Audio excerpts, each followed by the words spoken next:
और एजेंट साला कितना झूठ बोला है आपको देखने को मिले। 1 महीना मेहनत करने के बाद मिला हमें 120 केडी। अस्सलाम वालेकुम, हमारे ब्लॉग में आपका स्वागत है। हम लोग जा रहे हैं जुम्मा पढ़ने। खुतबा चालू है, लेट हो गया, काम कर रहे थे, ज़्यादा काम था आज।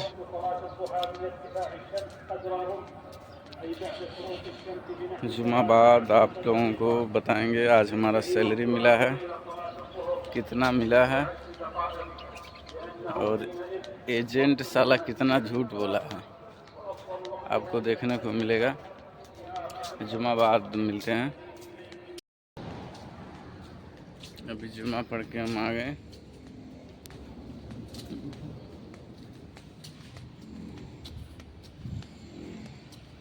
रूम पे पहुंचने वाले हैं।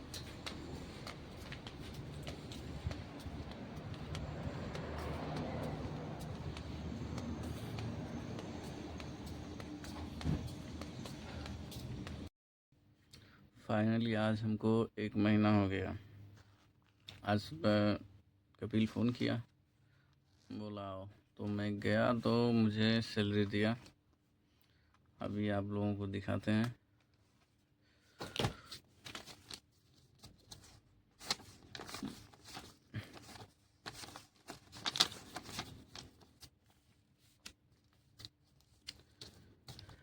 एक महीना मेहनत करने के बाद मिला हमें 120 केडी। बहुत समय लगा। अब बताएंगे आपको कि हमारे साथ फ्रॉड क्या हुआ है। हमें जो वीज़ा दिया वो हमें बोला 130 केडी प्लस रिचार्ज कपिल का। फिर हम चले आए तो 1 महीना पूरा हुआ आज, तो 120 केडी मुझे दिया। तो मैं पूछा क्यों इतना ही, 10 केडी क्यों नहीं? तो वो बताया कि मुझे 120 ही केडी में बात हुआ, यानी 120 दिनार में बात हुआ था आने के लिए। तो मैं फिर उसके पास फ़ोन किया जिसने वीज़ा दिया था हमें। उसमें 6-7 लोग वीज़ा में शामिल थे। तो एक फर्स्ट जिसको मिला, कपिल जिसको दिया था, वो बोल रहा है कि मुझसे इतना ही बात किया। लेकिन जिससे मुझसे बात हुआ था वो अभी मुकर रहा है, बोला है बात करके बताएंगे। वो मुझे बुलाने के लिए साला झूठ बोला था। कपिल अच्छा है, जो बोला कि बाद में बढ़ाएंगे, करो 1 साल बाद 10 केडी। बाकी खाना पीना तो अच्छा है उसका ही है, बाकी सब ठीक है। बहुत समय लग गया, पैसे कमाने के लिए बहुत मुश्किलें काटनी पड़ती है। एजेंट द्वारा अगर वीज़ा मिलता है तो हम अपनी राय दे रहे हैं कि सबसे पहले जब वीज़ा मिल रहा है तो उस कपिल का नंबर मांग लीजिए। वीज़ा लगाने से पहले डायरेक्ट कपिल से बात कर लीजिए, कितना सैलरी है कितना नहीं है। अगर भाषा मालूम है तो, अगर नहीं मालूम है तो किसी से बात करवा दीजिए तो बेहतर रहेगा। क्योंकि अभी हम किसी के भी हाथ से वीज़ा लेते हैं तो वीज़ा अगर हम उससे ले रहे हैं तो वो जो कहेगा वही हम जानेंगे कितना सैलरी है। और कुवैत की जितनी वीज़ा निकलती है हाउस ड्राइवर की, वो 1 लोगों के थ्रू ही रहती है। मान लीजिए हम यहाँ काम करते हैं, इधर का वीज़ा उठाए, वो वीज़ा किसी और को देंगे हम, फिर वो किसी और को, किसी और को, ऐसे ही। जैसे मेरे वीज़ा में हुआ था कि मेरा वीज़ा, मेरा कपिल अपने ससुराल में एक ड्राइवर हैं, बिहार के हैं, उनको दिया। तो वो एक महाराजगंज ज़िले के हैं, उनको दिया। तो उन्होंने अपने भाई को दिया, उसका भाई फिर अपने गांव के एक आदमी को दिया। तो फिर वो दिया एक बरगदवा के पास है, गांव का नाम है नरैनापुर, उसको वीज़ा दिया। वो फिर मुझे दिया। तो इतने लोग वीज़ा में शामिल थे।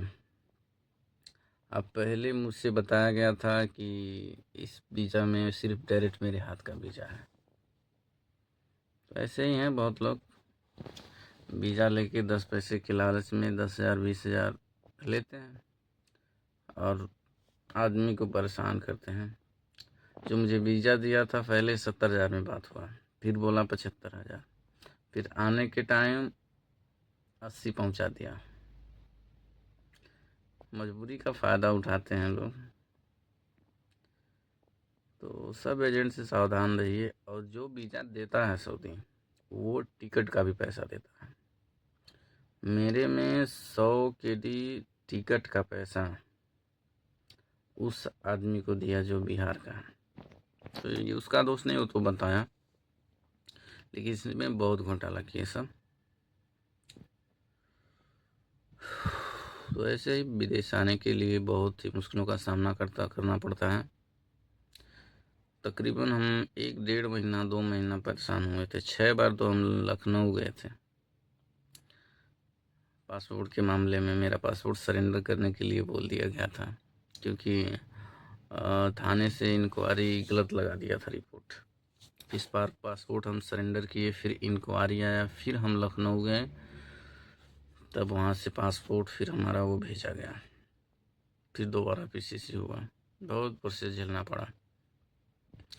और मेडिकल के लिए तो इंडिया में इतना दलाली है, 35,000 40,000 हर कहीं। अगर आप लोगों को मेडिकल कराना है तो डायरेक्ट मुंबई कराइए। मुंबई में धोखाधड़ी कम है, लेकिन यहाँ पर लखनऊ में तो बहुत ज़्यादा है। अभी हम इंडिया में मेडिकल कराए थे तो हमें छांट दिया गया था, लेकिन यहाँ कैसे वो मेडिकल पास हुआ? ये सब अपने देश में कमाने की धंधा है, और सब सरकारें मिली होती हैं। पूरा सिस्टम ही करप्ट रहता है। बिना सिस्टम के मिली भगत के एक पत्ता भी नहीं हिल सकता। इतनी बड़ी विदेश भेजने की सेंटर है मेडिकल की, बिना मिली भगत की कैसे वो आपको पास करा सकते हैं? और यहाँ पे नॉर्मल मेडिकल वैसे ही होता है, लेकिन यहाँ पर कोई दिक्कत नहीं। हमारा इकामा भी बन के आ गया, सब कुछ हो गया। अपने इधर लूटने की इतनी ज़्यादा चुल मची है, इसीलिए अपना देश तो अपने ही लोग खा रहे हैं। विदेश से ज़्यादा ख़तरा नहीं है, ज़्यादा अपने देश के लोगों से खतरा है। और क्या बताएं, अभी तो 2 साल करना ही पड़ेगा। आप ही लोग बताइए क्या करें। पैसा लगा कर आए हैं तो निकालना भी पड़ेगा। 1,10,000 टोटल अमाउंट लगा के आए हैं, तो करेंगे, नहीं तो क्या होगा। वैसे कपिल अच्छा है, काम भी ज़्यादा नहीं है, 1 डेढ़ घंटा ड्यूटी है, कभी कभी 2 घंटा 3 घंटा, लेकिन अच्छा है जो भी है। अब पैसा मिला है, अब इसको लगाने जाएंगे तो अपडेट करेंगे आप लोगों को कि यहाँ की करेंसी इंडिया में कितनी चलती है। ऑनलाइन तो बता देता है, लेकिन कंफर्म नहीं है कितना वहाँ देंगे सब। जब लगाने जाऊँगा रिसिप्ट के साथ अपडेट दूँगा। तो फिर मिलते हैं अगले ब्लॉग में, तब तक के लिए जय हिंद। अगर आप भी हमारे चैनल पर नए हैं तो चैनल को सब्सक्राइब करें, आपकी मर्ज़ी। अगर विदेश से जुड़ी अगर जानकारी चाहते हैं तो सब्सक्राइब कर सकते हैं।